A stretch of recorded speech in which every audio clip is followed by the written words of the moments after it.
I'm going to start with the briefly pictures of Łódź. Probably you will remember them for good.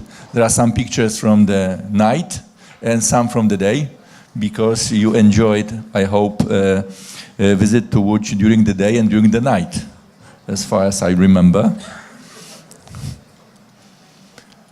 And here, sorry.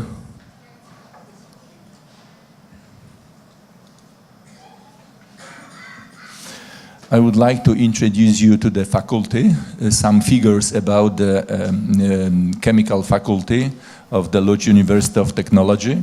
It is one of the biggest technical universities in Poland. I mean the Technical University of Łódź. It gathers circa about 15,000 students. Our faculty is not so big. Actually, we have about 650 students and circa about 125 PhDs. And the faculty is composed of 5 institutes: Institute of General and Ecological Chemistry, Institute of Organic Chemistry, Institute of Applied Radiation Chemistry. Our institute, we are coming from Institute of Polymer and Dye Technology and the Department of Molecular Physics. Our institute employs 3 professors, 3 associate professors, 10 assistant professors, and 25 PhD students we have, actually. This is my group. It's the picture from the last picture, but it doesn't contain all of the group members. You can recognize some PhD students, some staff, and also some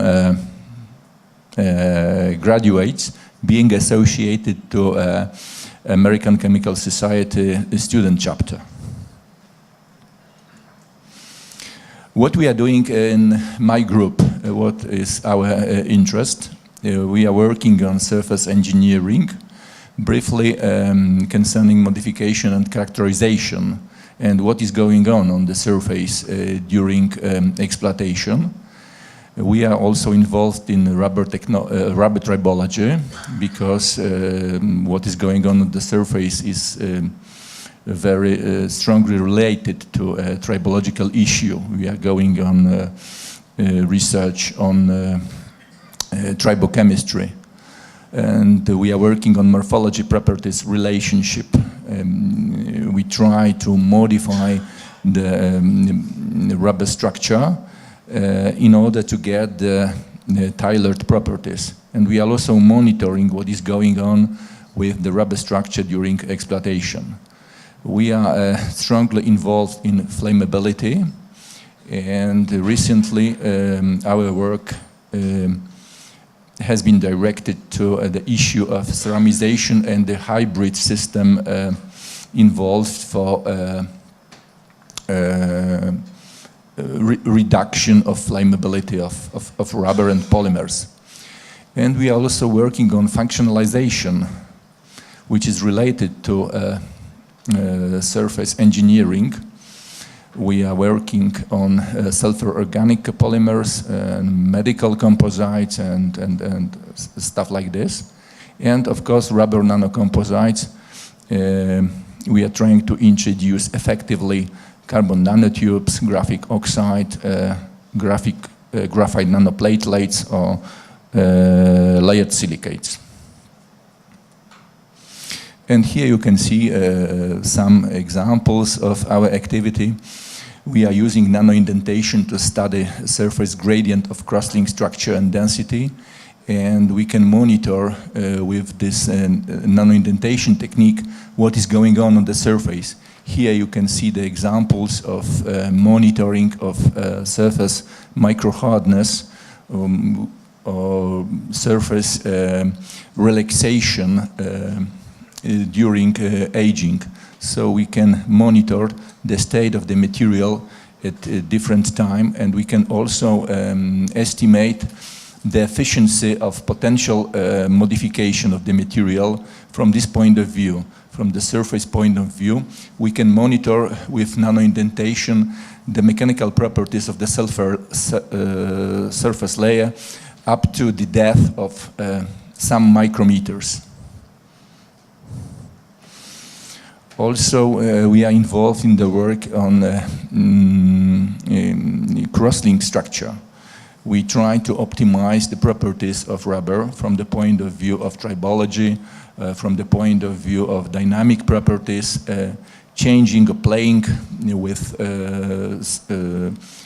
crosslink structures. We can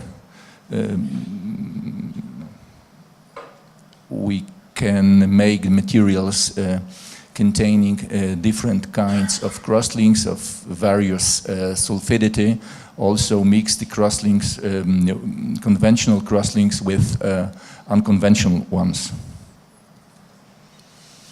And here the example of sulfur organic copolymers. You will listen to the talk about this later on. We are going to use it for various applications, mixing with other materials to get the engineering applications.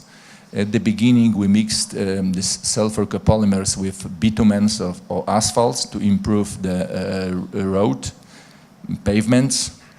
And accidentally, we found out that they also can be used as effective crosslinkers. Here you can see the mechanism of rubber friction and wear evaluated from the point of view of internal structure of filler agglomerates. Because we are talking here during this seminar about agglomeration and about filler dispersion, but nobody took care to the internal structure of agglomerates. We found out that it is not so much important. It is important, but it is not the only one issue that we are talking about the size of agglomerates. But even more important is how the agglomerate is constituted, how it is composed. It is infiltrated or it is compressed. It has a detrimental effect on its stability under tension. Plasma-assisted modification of filler surface.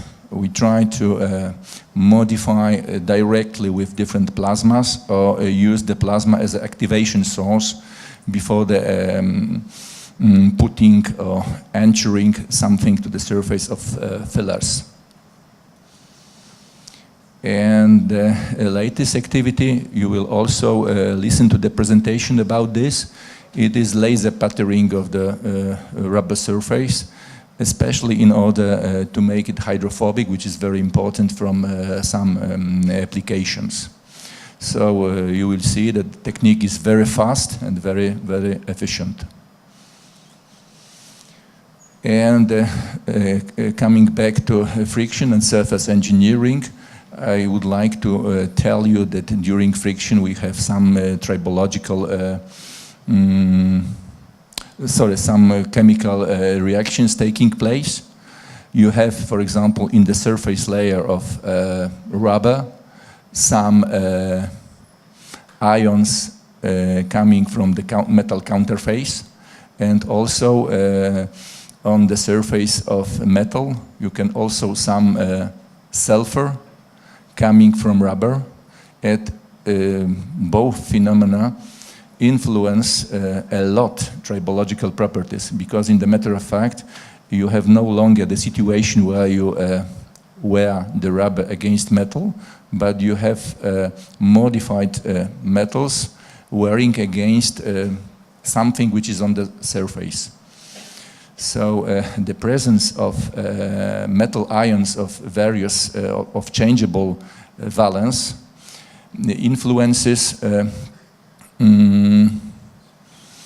influences stability of rubber. So in the matter of fact, the rubber is not only abraded by mechanical phenomenon, but it is also abraded by chemical aging, which has its contribution to this. And we are also involved in studying the crosslink structure using positron annihilation spectroscopy. It is somehow related to Akansha work. I would like to tell you that you can judge from the lifetime spectra the components being responsible for annihilation of positronium in different areas of rubber composition. For example, you can associate some areas coming from filler agglomerates and also rubber matrix. And from intensity, you can measure the amount of free volumes, the number of free volumes, and from the lifetime of particular components, you can measure the size. So you can directly quantify how some rubber processes, aging or some exploitation influences the situation of free volumes. And you can predict something like aging or wear resistance or damping. And some new techniques we developed is infrared monitoring of aging or the situation of the material from the increase of temperature. We can check what is the state of the material, what is the modification influence of the performance and something like that. And also the new project about application of ion mobility mass spectroscopy for determination of rubber processing or authentication of rubbers, authentication of polymers. It will be also the talk given about this. So I will go to the next slide. Yeah, for this technique, we look for the markers being responsible for the process, and we can monitor in the spectra how the marker presence is evolving, and we can judge what are we actually according to the process of aging or the process of vulcanization, something like this. And ion bombardment of polymers is associated also with surface engineering in the cooperation with our colleagues from the Polish Nuclear Research Center in Warsaw. We developed the method to modify the surface, and we can change the surface topography and we can change the surface energy. So playing with these two factors, we can decide the adhesion, or we can decide the wettability of the material easily. So also tribological properties. And this works even for materials which are very resistant to any chemical treatment. So in Warsaw we have the semi-scale laboratory equipment, so we can modify the rubber parts of various shapes and for various applications. Here you can see one of the possible applications, a medical application, where you can see the wettability with the blood cells. The surface, we can decide if they will be anchored to the surface or will be not adherent to the surface at all, which is very important from the medical point of view. And ceramizable rubber composites, the talk will be also given by one of my PhD students.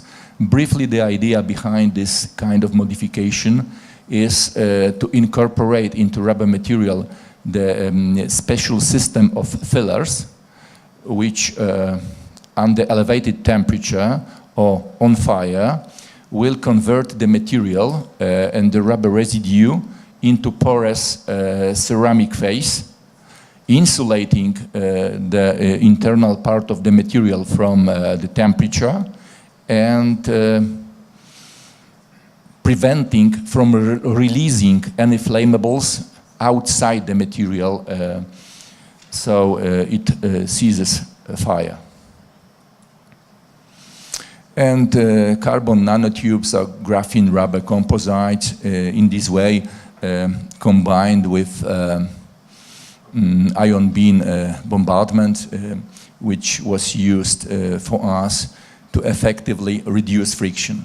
You can see the bundles of carbon nanotubes which are standing behind the surface, additionally reducing the frictional contact and lowering friction. So you can see what is the influence of such kind of modification in terms of friction reduction. And this is briefly all. Thank you very much for the attention.